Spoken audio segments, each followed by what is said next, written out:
So we have these results. If you didn't get all the answers, I'm going to go through how to find all 4 of them. Again, fast forward if you need to, pause or rewind, whatever you need to do.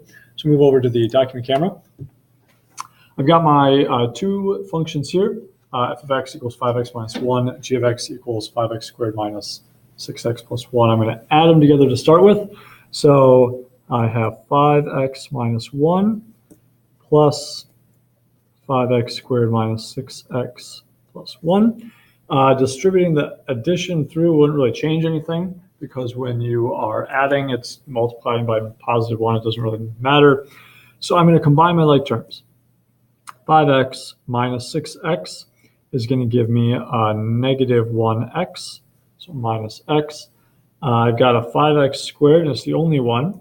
So I am going to be proper this time, and I'm going to put it in front. So I'm going to have descending order on my exponents.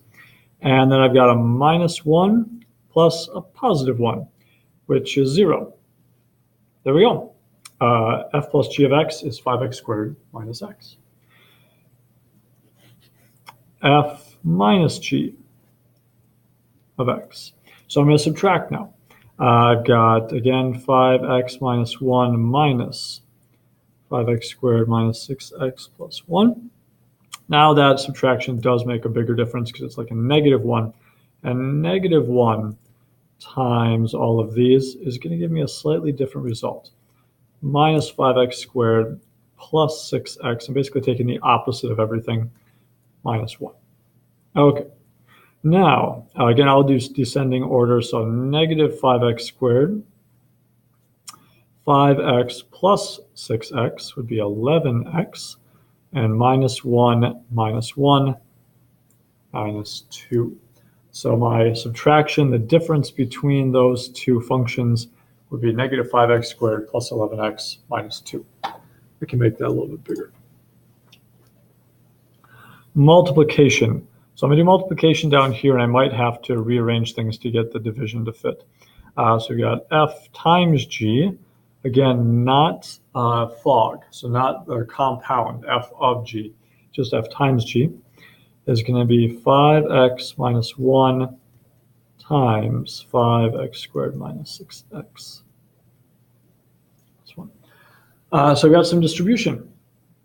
It's kind of like FOIL, except more than FOIL. We're going to distribute the 5x through to everything inside the parentheses there, and then we'll distribute the negative 1 through. So 5x times 5x squared is going to be 25x to the third. 5x times 6x is going to be minus 30 squared. 5x times 1 is 5x. Minus 5x squared plus 6x and minus 1. Combine my like terms. I've got 25x to the third minus 30x squared minus 5x squared is minus 35x squared plus 5x plus 6x is plus 11x minus 1. So the product of those 2 functions. And the last one, I might have enough room. No, I don't want to try and squeeze it in. Okay, so last one, I flip it over here. The quotient. The quotient of those 2, again, f of x was 5x minus 1. And g of x is 5x squared minus 6x. This one. It looks like there's not much we can do with that as it sits. We can't cancel 5s away. That doesn't really work because there's not a common factor of 5. We can't factor a 5 out of everything in the bottom or on the top. So let's see what we can factor in the denominator here. We've got 5x squared minus 6x plus 1. So I'm going to do a little scratch work down here. I'm going to use the AC method. So 5 times 1 is 5. And I've got negative 6. So the AC method says you multiply A and C together, and you try and find 2 numbers that multiply to 5 that add to negative 6. Negative 5 times negative 1 is a positive 5. Negative 5 plus negative 1 is a negative 6. So I'm going to rewrite this equation as 5x squared minus 5x minus 1x plus 1. So I'm breaking that minus 6x up into this. And I'm basically doing factoring by grouping now. So I'm going to factor out 5x from the first two. And I'm going to factor out a negative 1 from the second two. I'm going to factor then a x minus 1 out of both of these two nomials. And what's left then would be 5x minus 1. So I've factored this. You can use the method of your choice.